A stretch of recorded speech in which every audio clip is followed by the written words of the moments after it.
Hola, ¿cómo están?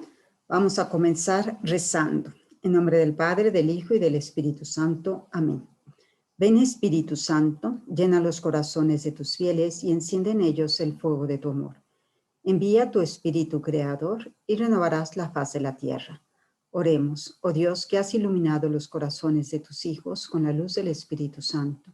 Haznos dóciles a sus inspiraciones para gustar siempre el bien y gozar de su consuelo. Por Cristo nuestro Señor. Amén. Dios te salve María, llena eres de gracia, el Señor es contigo. Bendita tú eres entre todas las mujeres y bendito es el fruto de tu vientre, Jesús. Santa María, Madre de Dios, ruega por nosotros pecadores, ahora y en la hora de nuestra muerte. Amén. Cristo Rey nuestro, venga a tu reino. Virgen prudentísima María, Madre de la Iglesia, ruega por nosotros. En nombre del Padre, del Hijo y del Espíritu Santo. Amén. Hoy vamos a comenzar un nuevo artículo que es el segundo artículo, que es Creo en Jesucristo, Hijo único de Dios. Y yo lo primero que quería hacer era como encuadrar esto. El credo, como dijimos, está dividido en tres partes. La primera habla de Dios Padre y de toda la obra de la creación. Eso fue lo que ya vimos. Y si ustedes recuerdan, terminamos, después de que Dios ha creado al hombre, hablamos de la caída del hombre y cómo Dios promete un redentor. La segunda parte del credo habla de Dios Hijo y de la redención de los hombres. Y la tercera va a hablar de Dios Espíritu Santo y nuestra santificación. Entonces, el credo tiene, como decimos, tres partes, y estas tres partes están divididas en 12 artículos que van a abarcar las principales dogmas de lo que creemos los católicos. Entonces, el primer artículo fue Dios Padre Todopoderoso, Creador del cielo y de la tierra. Este artículo es el que habla de Dios. Este es pues la primera parte del credo. La segunda parte tiene, a diferencia del otro, tiene varios artículos. Nosotros vamos a ver hoy el segundo, que es Jesucristo, Hijo único de Dios, pero si se dan cuenta, tiene 6 artículos sobre Jesucristo. El segundo fue concebida por obra y gracia del Espíritu Santo y nacido de la María Virgen. Fue crucificado, muerto y sepultado. Jesús descendió a los infiernos y al tercer día resucitó. Subió a los cielos y está sentado a la derecha de Dios Padre y vendrá a juzgar a vivos y muertos. Si ustedes se fijan, el artículo segundo, Jesucristo, Hijo único de Dios, nos va a hablar de los principales títulos de Jesús. Aquí vamos a ver que es Cristo, que es Hijo de Dios, que es Señor, que es Mesías. Los demás nos van a hablar de los principales misterios de la vida de Cristo. Así, su encarnación, es decir, Jesús fue concebido por obra y gracia del Espíritu Santo y nacido de María Virgen, va a ser el artículo tercero. Todo lo que son los misterios de su Pascua, Jesús fue crucificado, muerto y sepultado. Y Jesús descendió a los infiernos y al tercer día resucitó. Es decir, artículo cuarto y artículo quinto. Y los misterios de su glorificación, que va a ser el artículo sexto, subió a los cielos y está sentado a la derecha de Dios Padre. Y el séptimo vendrá a juzgar a vivos y muertos. Entonces, como decía, estamos en la segunda parte y dentro de la segunda parte vamos a ver el artículo segundo. ¿Ok? Antes de iniciar ya de lleno con este artículo, el catecismo pone unos números como de transición. Como decíamos, habíamos terminado en la última clase, en el último círculo, hablando de cómo el hombre peca, pero Dios le promete un redentor. Y así dice el catecismo, al llegar la plenitud de los tiempos, envió Dios a su Hijo, nacido de mujer, es decir, nacido de la Virgen María. ¿Para qué? Para rescatar a los que se hallaban bajo la ley. Y así, para que recibiéramos la salvación, la filiación adoptiva. La plenitud de los tiempos. Es decir, no ha habido otra cosa más importante en la historia de la humanidad que esta de la encarnación de Dios que ha venido a este mundo y que ha venido a salvarnos. Imagínense, Dios todopoderoso, omnipotente, entra en el mundo, entra en la historia. Y por eso Jesús va a poder decir después, dichosos vosotros, porque muchos desearon ver lo que ustedes ven y no lo vieron, y escuchar los que ustedes han escuchado y no lo escucharon. Esta entonces es la buena nueva. Dios ha enviado a su Hijo, Dios ha visitado a su pueblo y ha cumplido las promesas. Esas promesas que había hecho a Abraham y a toda su descendencia. Promesa que había hecho pues desde Adán y Eva. Y es una promesa que ha cumplido más allá de toda posible expectativa. ¿Por qué? Porque no solo nos ha salvado, sino que ha enviado para salvarnos a su propio Hijo, al Hijo amado.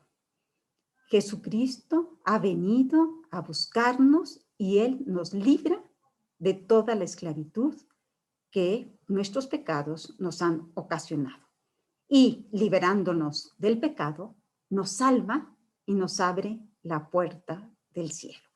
Esta sí que es una muy buena noticia. No solo una muy buena noticia, es la mejor noticia. Dios nos ha enviado a su Hijo para salvarnos, para abrirnos las puertas del cielo.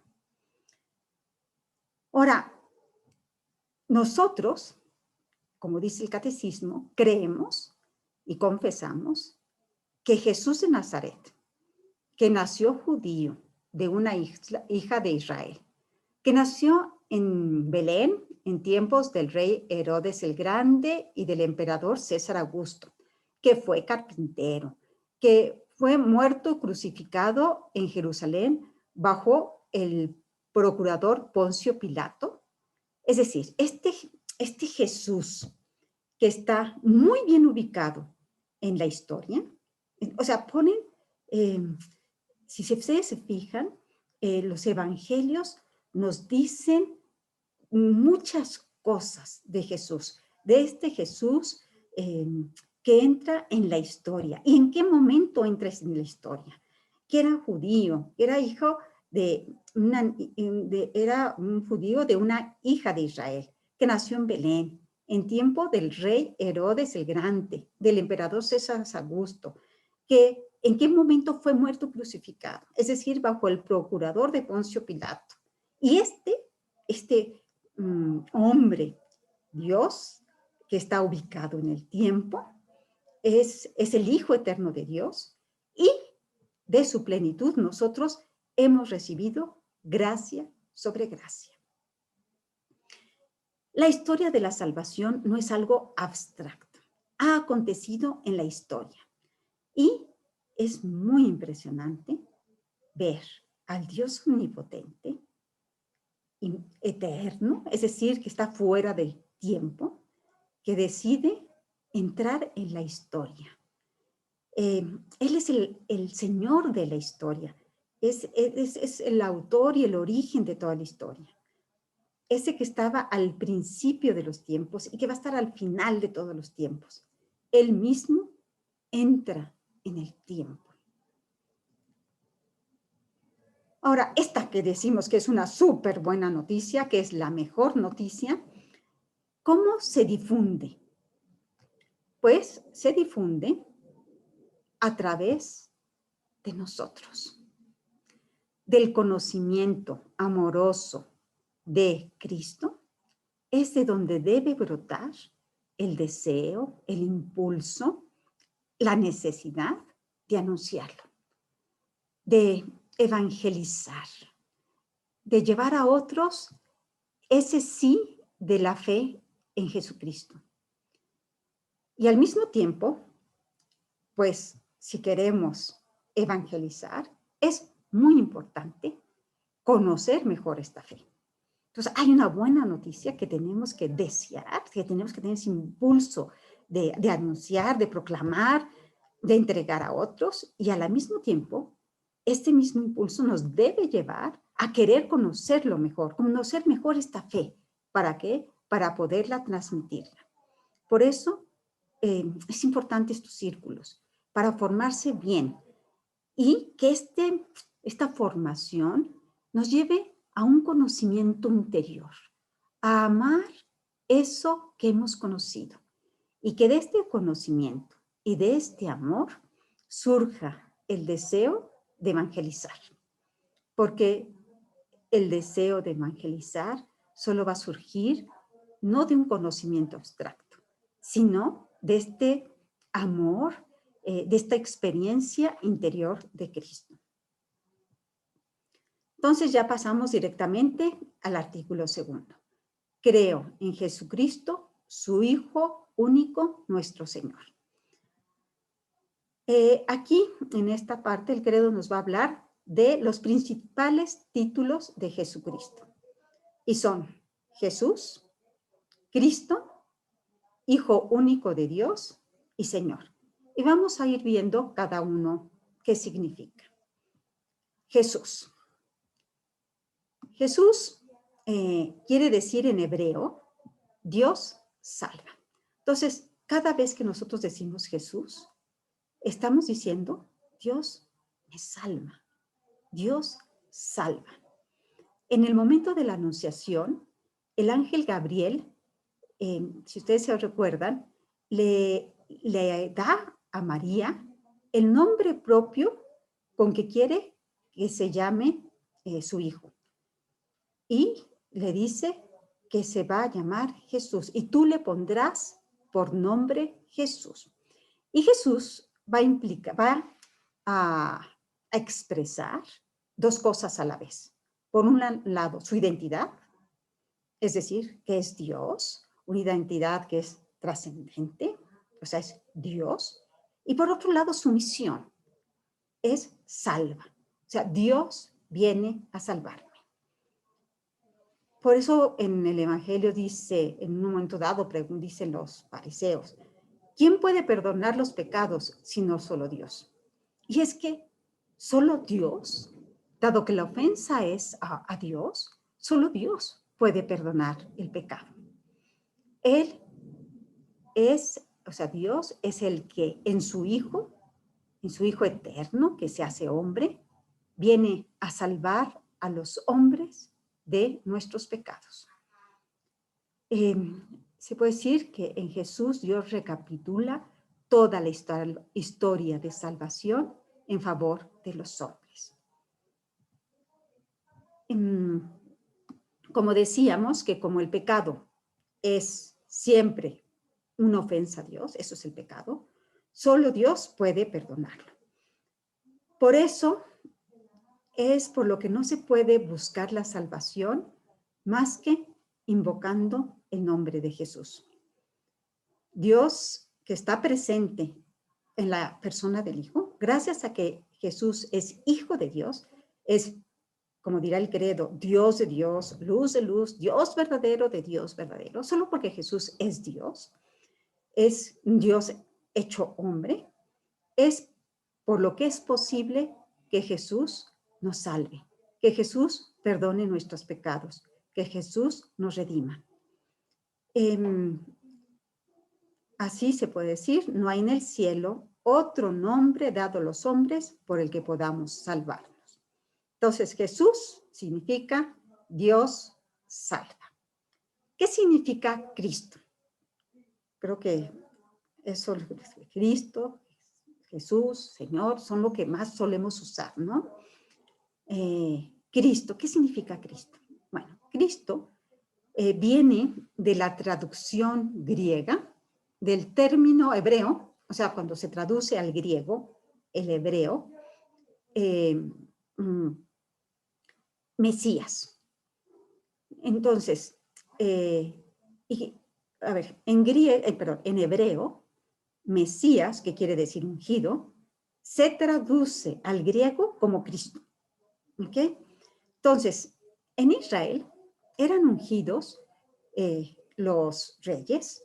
No sé si se acuerdan cuando Samuel va y unge al rey Saúl, cuando unge luego al rey David. ¿Se acuerdan de ese, no? Que va y va a casa del padre de David y le empieza a presentar a sus hijos y Dios le dice, no, pues no te fijes, llega el primero y era muy grande, muy alto y Dios le dice, no, no te fijes en las apariencias, porque Dios conoce el corazón. Este no es, y este no es. Y pasan todos los hijos y ninguno era. Hasta que le dice, bueno, ¿y no te quedan más hijos? Y le dice, sí, el más pequeño. Y dice, pues, ya mándalo llamar, porque no nos sentaremos a comer hasta que él llegue. Bueno, así eran ungidos los reyes, eran ungidos los sacerdotes y también algunas veces los profetas. El Mesías, es decir, el ungido, iba a ser, a diferencia de todos esos profetas, de todos esos reyes, tenía que ser ungido, pero por el Espíritu Santo. Entonces Jesús, Cristo, puede decir que se dice que es lo mismo que decir Mesías, que es lo mismo que decir ungido. ¿Y ungido por qué? Por el Espíritu Santo. Y Jesucristo, por eso también se dice que va a ser, que es al mismo tiempo sacerdote, profeta y rey.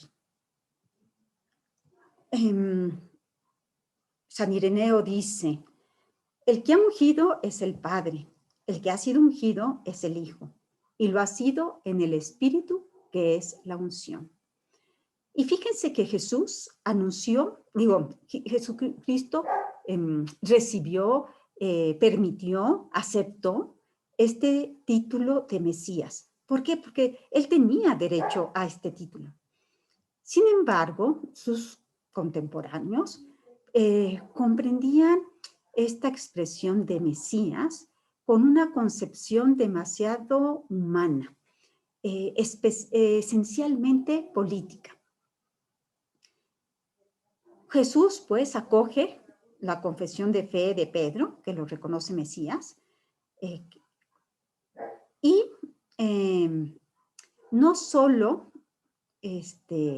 Cristo se revela como Mesías, sino que revela qué tipo de Mesías es.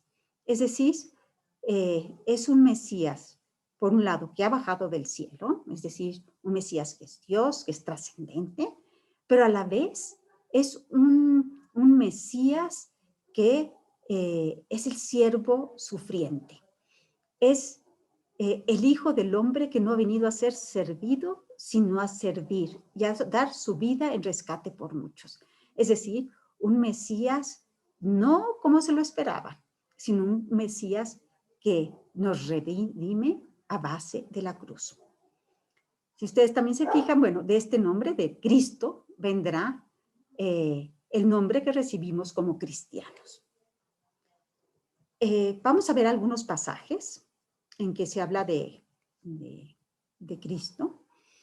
¿Se acuerdan cuando está Jesús hablando con la samaritana? Y entonces ahí se ponen a discutir, ¿no?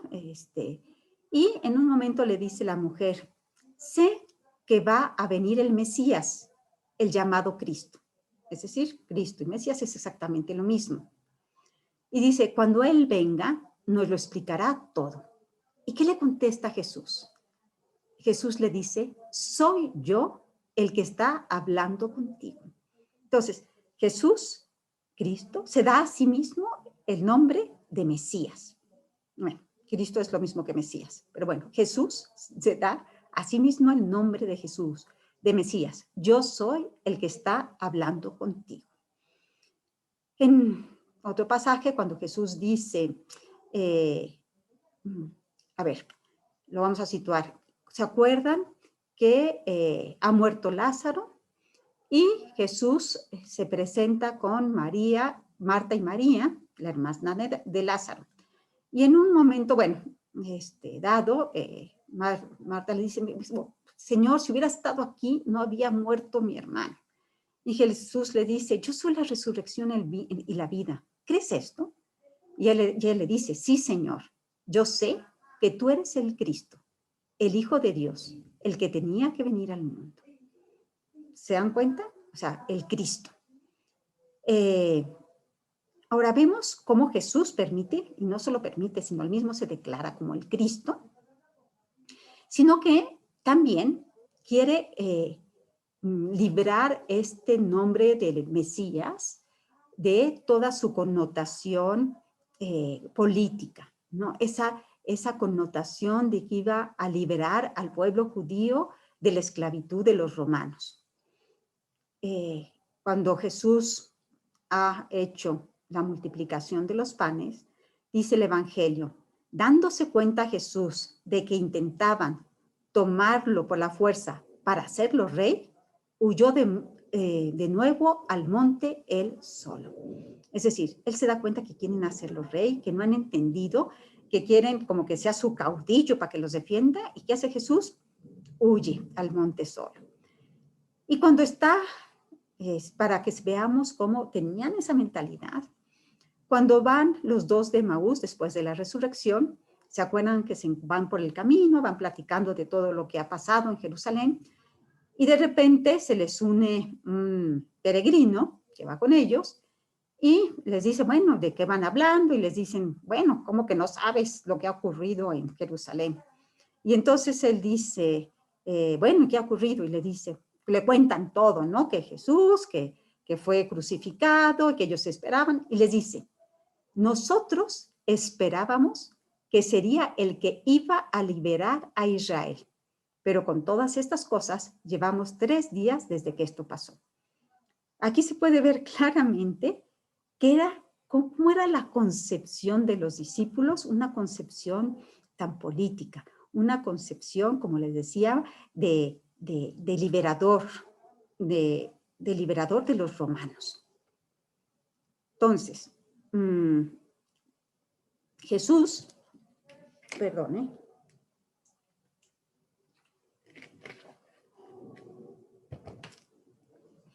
Entonces, hemos visto cómo pues Jesús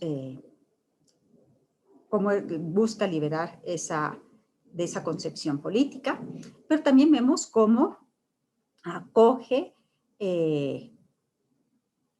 la confesión de Pedro, cuando, vamos a ver, también nos vamos a poner, ¿se acuerdan cuando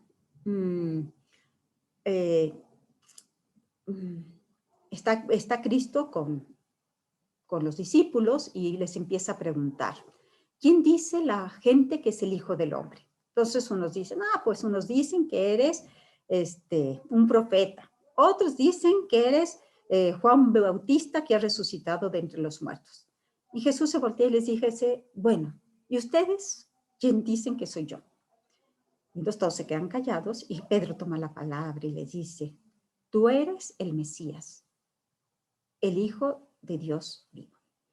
Bueno, si se acuerdan, cuando Pedro hace esta confesión, Jesús le dice, dichoso tú, Simón, porque esta revelación no ha venido de ti, esto te lo ha dicho el Padre. Y por eso yo te digo que tú eres Pedro y esta piedra, y sobre esta piedra edificaré mi iglesia.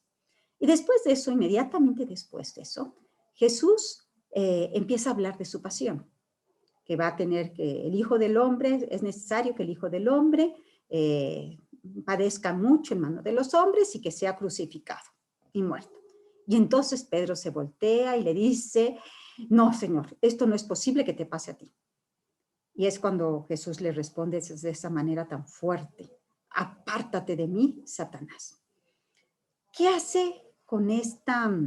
¿Qué es lo que Cristo, si usted se fija? Por un lado, se acoge y dice que efectivamente es el Mesías, pero al mismo tiempo está diciendo qué clase de Mesías es. Es un Mesías sufriente.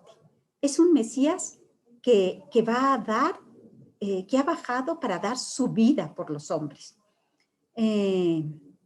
Entonces, sí se revela como hijo de Dios, pero a la vez con esa identidad, como decíamos, de trascendente, que ha bajado del cielo, y a la vez que va a tener una misión de servidor, de siervo, y de siervo sufriente.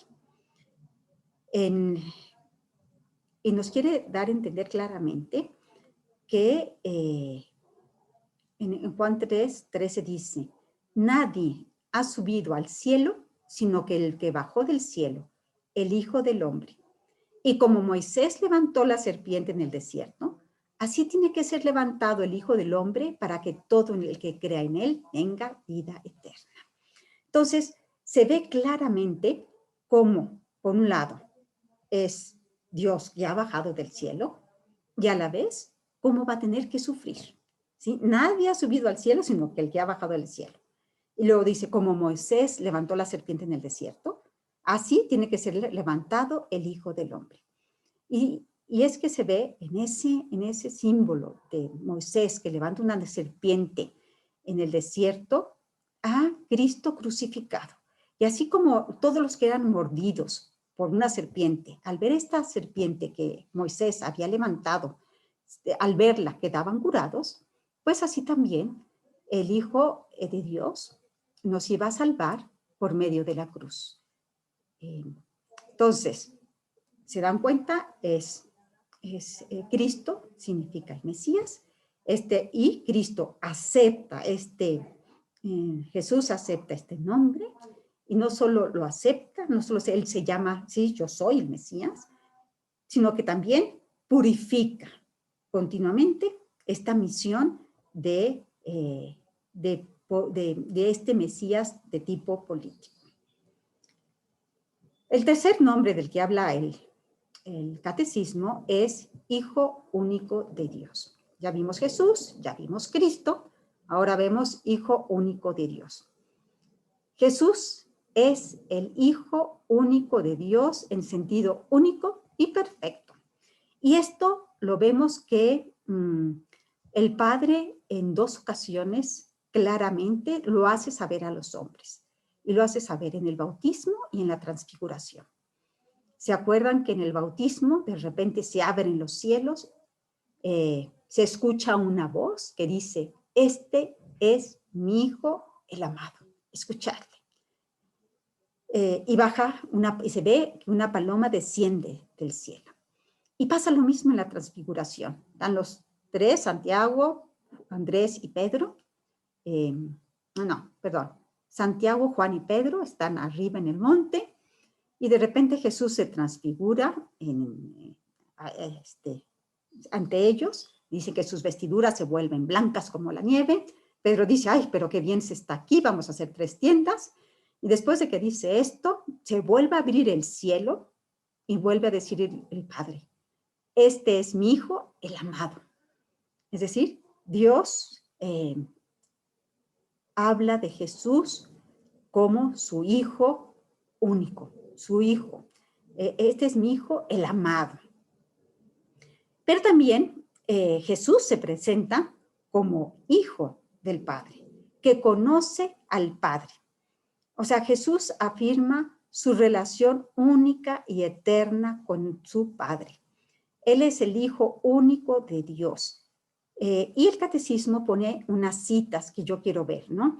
En Mateo 11:27 dice, todo me ha sido entregado por mi Padre, ¿no? Entonces dice, habla de Dios como su Padre. Y no solo en habla del Padre Nuestro y, bueno, en varios momentos. En Juan 1:4-9 dice, en esto se manifestó el amor que Dios nos tiene, en que Dios envió al mundo a su Hijo único para que vivamos por medio de él. Y otra cita en Juan 1:14. ¿Se acuerdan? Es el prólogo de San Juan, y entonces está hablando que el Verbo se hizo carne y habitó entre nosotros. Y dice, y hemos contemplado su gloria, gloria que recibe del Padre como Hijo único. Entonces vemos cómo Jesucristo se revela como Hijo único de Dios. Y esto lo deja claramente, hemos dicho en estos pasajes, pero pues hay otros, ¿no? Nadie conoce al Padre sino el Hijo y aquel a que el Hijo se lo quiera revelar, etc.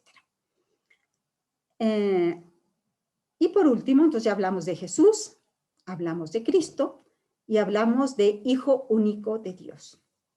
Y ahora vamos a ver el tercero, Señor. Y fíjense que es muy importante. En la traducción griega del Antiguo Testamento, el nombre con el cual Dios se reveló a Moisés, es decir, como Yahvé, es traducido al griego como Kyrios, es decir, Señor. Entonces, Señor se convierte desde entonces en el nombre más habitual para designar la divinidad misma del Dios de Israel. El Nuevo Testamento utiliza en este sentido el título del Señor para el Padre, pero también lo emplea para Jesús, para el Hijo, y así lo reconoce también como Dios. Y vamos a profundizar un poco más esto. ¿Ustedes se acuerdan que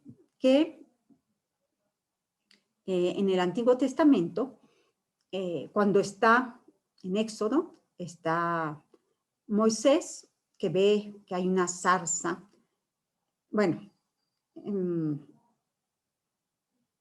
o sea, Dios se le aparece a Moisés, ¿no? ¿Te acuerdas que está la zarza ardiendo y dice Moisés, qué raro que esté esta zarza sin consumirse, voy a ver qué pasa? Yahvé le dice, Moisés, él se acerca y Dios le dice desde la zarza, descálzate porque el lugar que pisas es sagrado, ¿no? Ya vemos, hay una primera pista, ¿no? De que está ante lo sagrado, está ante Dios.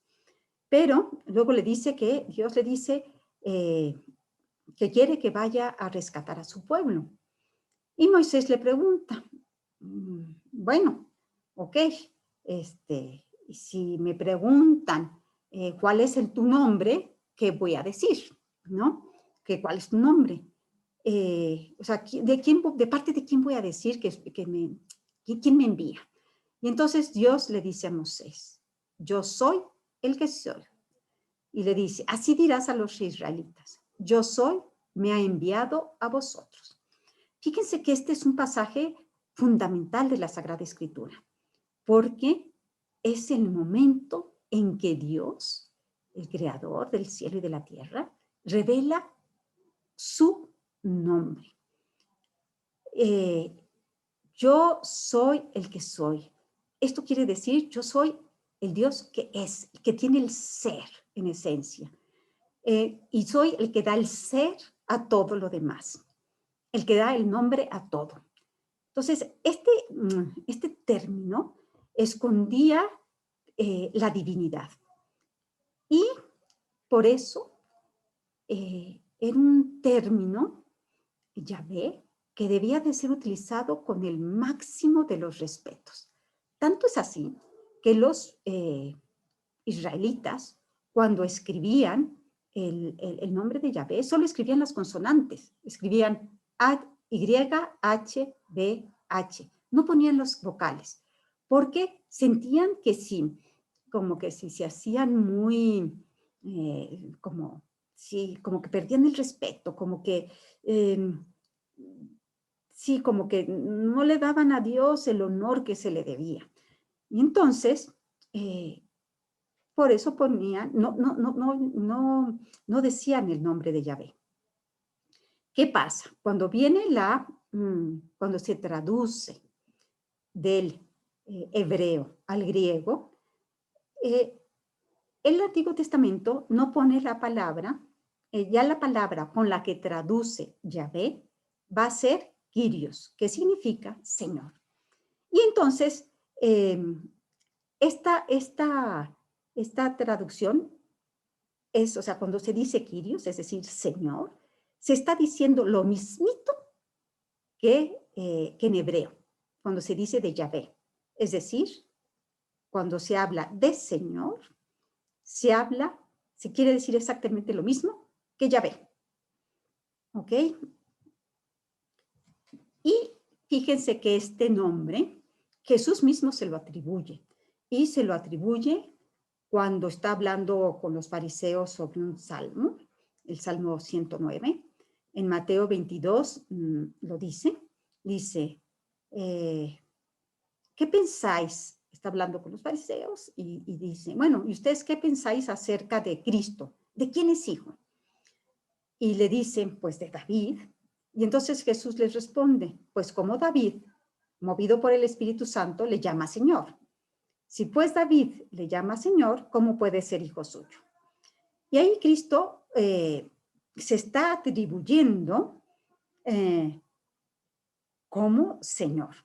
Y luego también, más adelante, cuando está en la última cena, cuando es el lavatorio de los pies, Jesús les lava los pies y luego les dice, vosotros me llamáis Maestro y Señor, y decís bien porque lo soy. Y luego continúa, ¿no? Bueno, si yo siendo vuestro Maestro y vuestro Señor os he lavado los pies, así tenéis que lavarlos los unos a los otros. Jesús, por lo tanto, se reconoce Él como el Señor. Y acuérdense, cuando estamos diciendo Señor, estamos diciendo Yahvé. Ese nombre que los judíos no se atrevían siquiera a pronunciar. Y va a mostrar este señorío,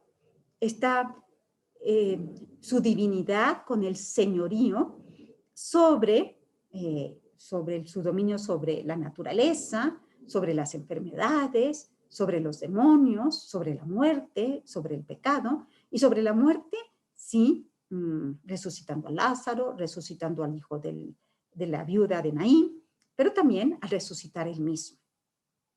Entonces Jesús con esto muestra su soberanía divina. También vamos a ver en el Nuevo Testamento cómo personas reconocen este señorío de Jesús. Por ejemplo, cuando María va a visitar a su prima Santa Isabel, dice el Evangelio, Isabel quedó llena del Espíritu Santo. Es decir, Isabel reconoce por el Espíritu Santo quién es la que está presente, ¿no? Y dice, entonces dice, Isabel quedó llena del Espíritu Santo y exclamó, ¿de dónde a mí que la madre de mi Señor venga a mí? ¿Se dan cuenta? Habla, movida por el Espíritu Santo, reconoce a Jesús como el Señor. Y luego cuando los ángeles van y anuncian a los pastores de que ha nacido Jesús, dice, no temáis, os anuncio una gran alegría, que lo será para todo el pueblo. Hoy os ha nacido en la ciudad de David un Salvador, que es el Cristo Señor. Es el Cristo Señor. Entonces, les está diciendo los ángeles, el que ha nacido es el Señor. Y por ejemplo, cuando Pedro están ¿se acuerdan? La tempestad y demás, que están las olas, y Jesús se acerca andando en la noche, se acerca andando sobre las olas. Y Jesús le dice, empiezan a gritar todos, y Jesús les dice, no tengan miedo, soy yo. Y Pedro contesta, Señor, si eres tú, mándame caminar sobre las aguas. Y Jesús le dice, bueno, ven. Entonces Pedro empieza a sentir la fuerza empieza a caminar, pero después empieza a sentir la fuerza del oleaje y tiene miedo y empieza a hundirse. ¿Y qué hace Pedro? ¿Cómo le grita? Le grita, Señor, sálvame. ¿No? Ve, reconoce en Cristo el que es capaz de salvarlo, el que es capaz, que ha sido capaz de caminar sobre el agua, es Dios que es capaz de salvarlo. También cuando, ¿se acuerdan que va la cananea gritando, Señor, dice, ten piedad de mí, Señor, hijo de David. Mi hija está malamente endemoniada. Y va continuamente y no le hace caso a Jesús, y ya los discípulos dicen, por favor, hazle caso. Pues si se fijan, la cananea le dice todos los títulos que los judíos tradicionalmente usaban con Dios. Ten piedad de mí, Señor, Señor, Hijo de David. Y Jesús pues reconoce todos estos títulos que tenían en la tradición judía. El término Señor también se usa, lo vemos en el Nuevo Testamento, con un sentido de adoración. Y esto sucede, por ejemplo, cuando, ¿se acuerdan que primero se aparece Jesús a los 12 y no está Tomás con ellos? Y posteriormente se aparece a Tomás. Y Tomás había dicho que solo si metía su dedo en las llagas y su mano en el costado iba a creer. Y entonces ya Jesús se le aparece y le dice, a ver, Tomás, ven aquí, mete tu mano en mi costado, etcétera, aquí están mis llagas, para que les metas, pongas el dedo. ¿Y qué es lo que dice Tomás? Señor mío y Dios mío. Señor mío y Dios mío. ¿Qué es lo que solemos también nosotros decir en el momento que se levanta la hostia sagrada? Señor mío y Dios mío. Aquí Tomás está diciendo el Señor, eso, como adorándole, ¿no? Como eres mi Dios, eres mi Señor, te reconozco como tal. Pero fíjense que Dios no quiere solamente que lo reconozcamos como Señor, sino y como un Dios lejano, sino que quiere que sea un Dios cercano. Y así también podemos ver cómo se dice Señor de una forma mucho más como cercana, amigable. ¿Se acuerdan cuando están pescando después de la resurrección? Se va Pedro con varios discípulos a pescar, no pescan nada, y de repente hay una persona en la orilla de la playa que les dice, muchachos, ¿han pescado algo? Y ellos dicen, no. Dicen, echen las redes a la derecha y encontrarán. La echan a la derecha y pues recogen una cantidad de peces impresionantes. Tanto así que después los cuentan y dicen que eran 153 peces grandes. En el momento que sucede la pesca milagrosa, San Juan le dice a Pedro, es el Señor. Y entonces, ¿qué hace Pedro? Acuérdense que Pedro había negado a nuestro Señor. ¿Qué hace Pedro? Se lanza al mar y va nadando para buscar a Jesús. Con esto podemos ver que sí, es un Señor, es el Señor, es Dios, es Dios mismo, pero a la vez es alguien cercano, alguien del que no hay que tenerle miedo, sino que uno, a pesar de haber caído, puede acercarse con confianza. Y también vemos que este término Señor, dice el Catecismo, es un término que es muy usado en la liturgia. Y así podemos ver que, por ejemplo, al principio de la celebración eucarística se nos dice, el Señor esté con vosotros. Así iniciamos, y con tu espíritu. Y también se nos dice en varias ocasiones, cada vez que se hacía una plegaria, ¿no? Se dice, por Jesucristo nuestro Señor. O sea, es Jesucristo, pues de Jesucristo es Señor. Entonces, acuérdense que Señor es lo mismo que Yahvé, que es lo mismo que Dios. Entonces, así podemos ver que estos son, pues, los 4 títulos principales, ¿no? Está Jesús, Dios salva, está Cristo, que significa Mesías, el ungido, el Hijo de Dios, y por último, este Señor, que es lo mismo que Yahvé.